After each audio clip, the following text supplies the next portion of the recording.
We've been for a long time with Museveni. And to go, we are coming soon with a next man called Muhoozi. We are the backbone. Let me say, we're going forward.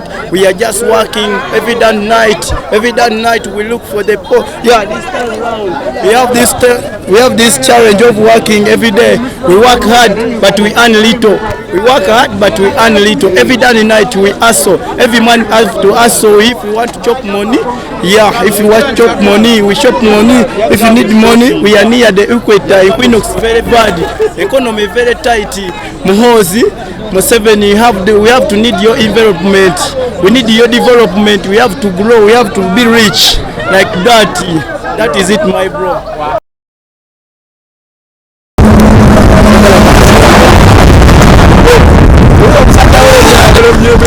So we have to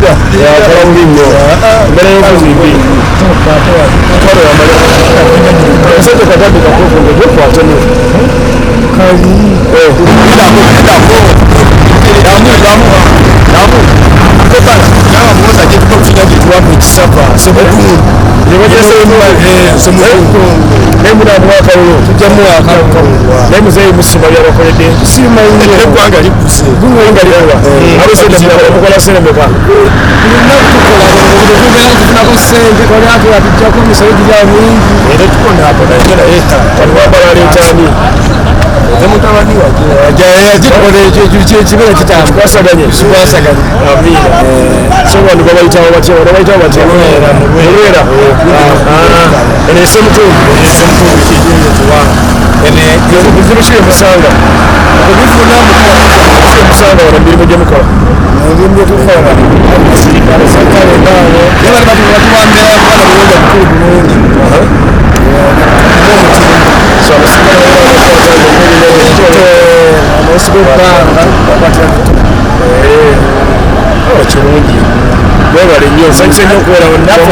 Banaye nyumye era nebaza muzeeyi otuletera omwana.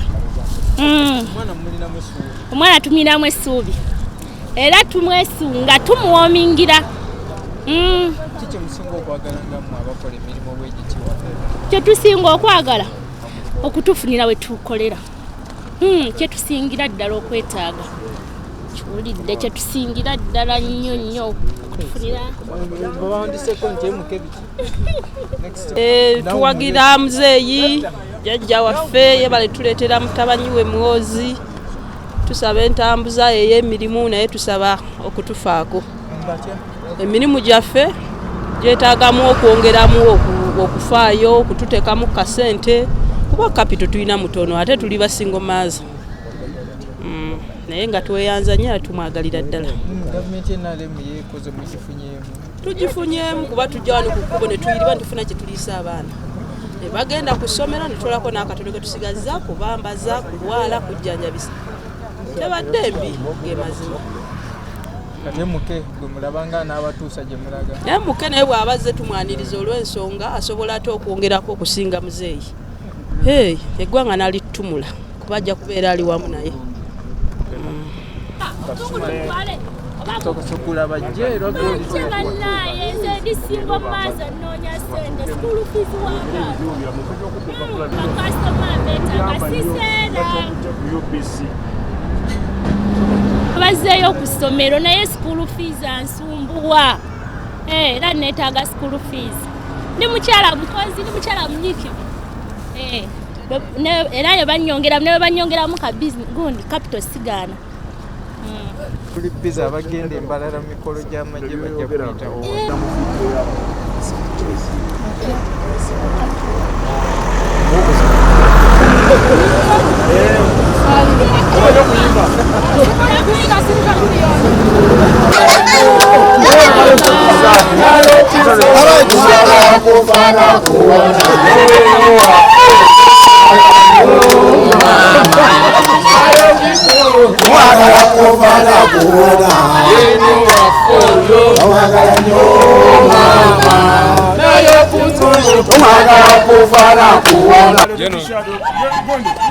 Jeno jetusinga okumwagalako musajja yanunula eggwanga lyaffe ate ye musajja omwesimbu ye musajja atatiiririra ate ye musajja omukulembeze w'abantu nga ayagala bakole era kyetusinga okumutwagaza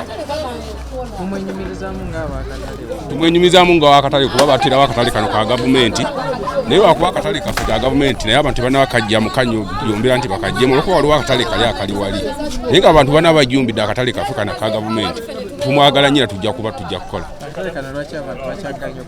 akatale kano abantu ekiganyisiza abantu okujjamu akatale bakazimbira ku musingi gwa wansi kikenkana akana na luguudo ebinnya ekingabo olaba ekiwonko kino abantu tebasobola kukola ki emmotoka kupaakinga nti zigule ebyokulya oba zikole ki abala kyekyabalemesezza okujja mu katale kano naye nga tewali kirala highway market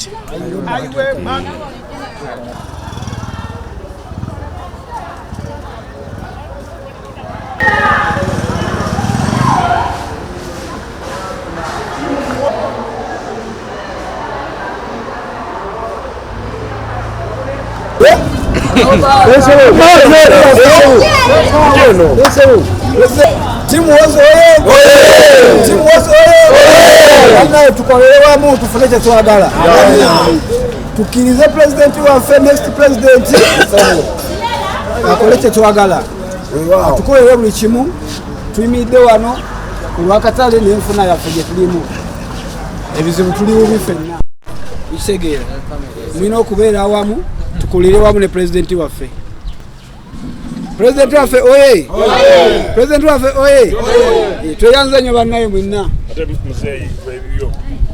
oye President waffe oye Muhoozi oye twagala Jeno Muhoozi ajja tukulembere mu ggwanga kubanga abavubuka ffenna tulinjasa biggo mukama wange President tukusaba n'obwetowaze otukoledde ebintu bingi abantu b'e Kalungu otuzimbidde akatale abavubuka tulina bakazi baffe abaana bonna bali mu katale naye twetaaga ne pulezidenti omuvubuka nga Jeno Muhoozi ajja kulembera eggwanga lino kubanga omulembe gw'abavubuka Jeno nga Kakoza Godfrey kyamaanyi wa takisi mu Kalungu district akulembera abaddereeva mu Greater Masaka tukwebaza olw'okuba nti watugirawo emisolo ejyanyigirizanga abantu ba wansi ng'abatakisi essaawa eno twekulaakulanyiza tuyiguza amamotoka ng'abadereeva naye tusaba n'obuyambi okubanga akatale kaffe ne paaka osobola okuba nga tusobola okuba nga tukola nga tukolera wamu abantu aba wansi osobola okwetuusaako buli ke basobola ab'ebyennyanja tuli nabo abagonja abacapati ab'enkoko bebwagala sabwe mukama wange akatale kano wakateekamu ssente nnyingi kateekewo kakyaganya okukola olw'akatale k'abantu aba bulijjo katunyigiriza twagala okubanga tusobola okwetuusaako buli nsonga ng'akatale kaffe akalimu ssente z'omuwa omusolo katambulira wamu ssewo pulezidenti tukweyanzizza ng'ensonga save zikutuuseeko weebale nnyo weebalire ddala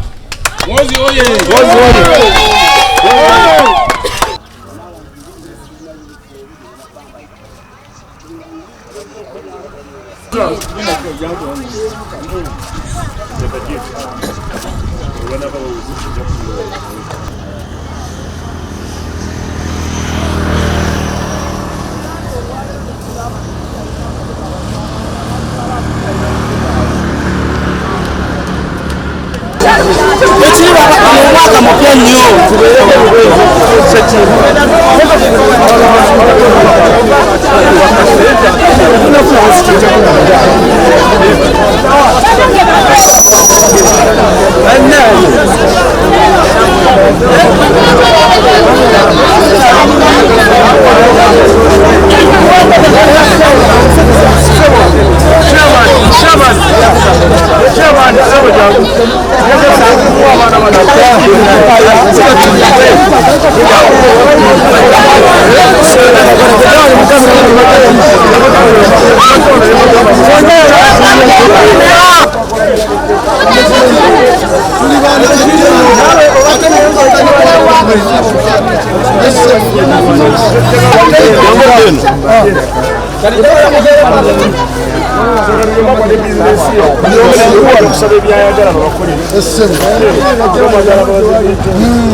Akanaweza miaka 18 avuye omba mulidde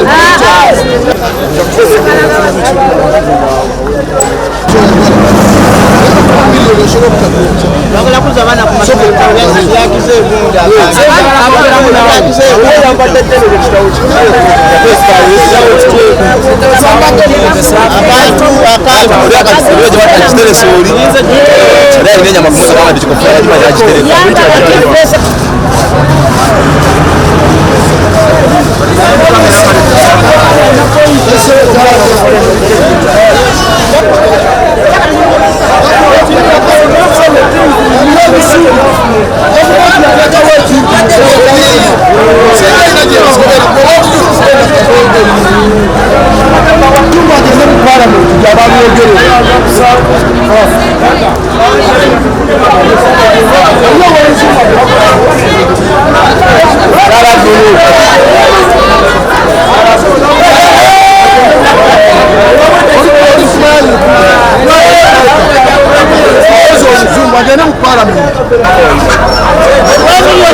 abantu boogera ebizibu byabwe isano ngenda kwetaagamu katono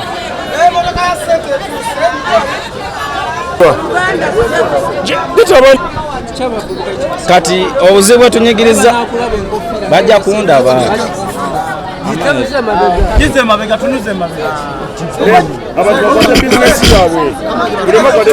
ati ekiriwo obudde buno amanya gaiza Sentume Hassan tuli ku Road Toll Market Vendors nga ekisinga okunyigiriza avuka ba wano tuyita mu kunyigirizwa okwenjawulo emmotoka zitukoona wano zitulinnya ebigere n'abasajja asinga wano iwe kiri taata kayinga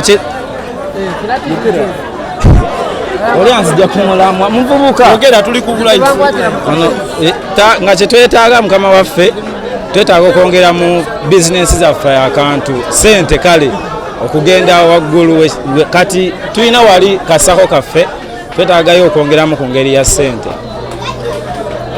ng'akatale kano taata wekiri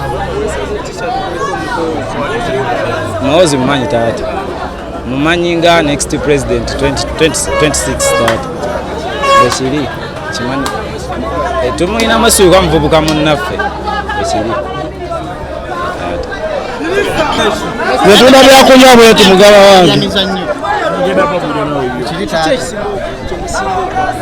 wano obudde buno kyetusinga okwagala twagala development ey'enjawulo kuba obudde buno tulinamu obudde buno embeera ya economy very tight, embeera yombi, situation very bad kyesobola okugamba naye embeera gye tulimu wano etunyigiriza ate nga waliwo kali akantu ke baatugamba nti every youth has a goal and a plan not to be a beggar man, but this time round here tulinga ba beggar man kubanga embeera mbi nnyo engeri gye twalira n'ateeka yabwe equinox the sun is over the equator kale omusana gutwokeza ddala gujja direct ku face zaffe gutuyisiza ddala bubi. Is the next man when you fight Museveni, you fight that man. Is the next man. Itwagale jayimirire wano akantu akaleke kubayo omusajja wa develop muvuka munnaffe ngabe gambe every youth has a goal and a plan not to be a beggar man. Ate omusajja ajja tu develop kuba asobola omanya nti this one ayina ekimuluma ono ayina ekimuluma kale embeera bwetyo anga naffe tulina talenti zaffe muganda wange tuli eno yaba babbalamu twagala otukwateko tulina talenti omupiira tugusamba ndi musajja muyimbi nyimba Nigerian songs ne Ugandan songs. Ngamba lwekubenda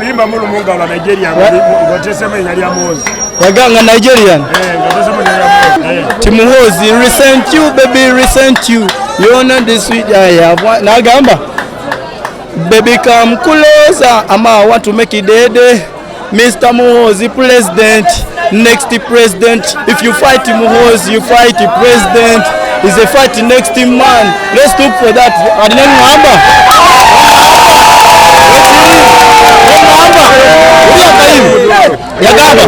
yagamba uli akatingeze mu Luganda yagamba Muhoozi oli waggulu nnyo mu bire Muhoozi oli waggulu nnyo mu bire ewaffe tukyakala tusosowaza everyday oba wakana gwegenda ke wajaja balamu oba wakana gwegenda ko wajaja balamu anti mulimu ne sekidde oyo akeesa obudde anti obudde bukedde kati obudde buno live wakitegedde game pardon no fine kabaka weddemu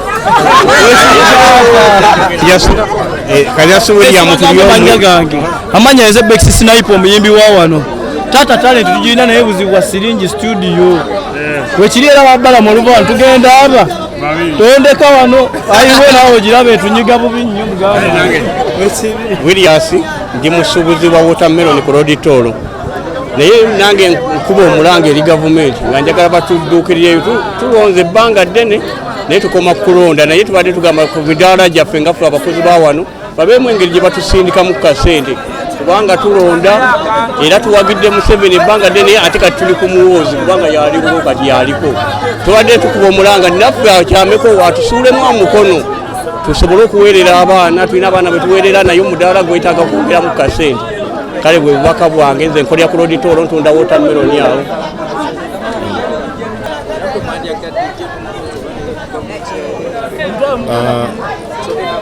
amanya Kafero Ismail Madugu chairman wa Mobilizers ba NRM bonna mu Guleta Masaka district 10 naye fenga ba NRM tulaba twagala tusoke twalumukisa guno twebaze balamu olw'ebirungi byagezaako tugatta ku gavumenti ya wakati naddala ku NRM kubanga abantu bali eno wansi nga bakola nnyo emirimu gya NRM naye ng'oluusi tebavaayo naye balamu sisitemu eno gyatambudise tusaba egendere ddala mu maaso naye nga NRM ekoze ebintu bingi mu ggwanga era tusaba kati kano ke kaseera okubeera nga tutunda ku bavubuka elections eziwedde abavubuka batukubanya akalufu nga ba NRM naye nga si lwakuba nti gavumenti tebajagala naye nga service tezibatuukako n'olwekyo eno system etandise okutuukira ddala ku bantu ba wansi tutulaba kati ku luutu eno abavubuka tubawe emirimu ebintu bijja kubeera nga bisobola okutambula obulungi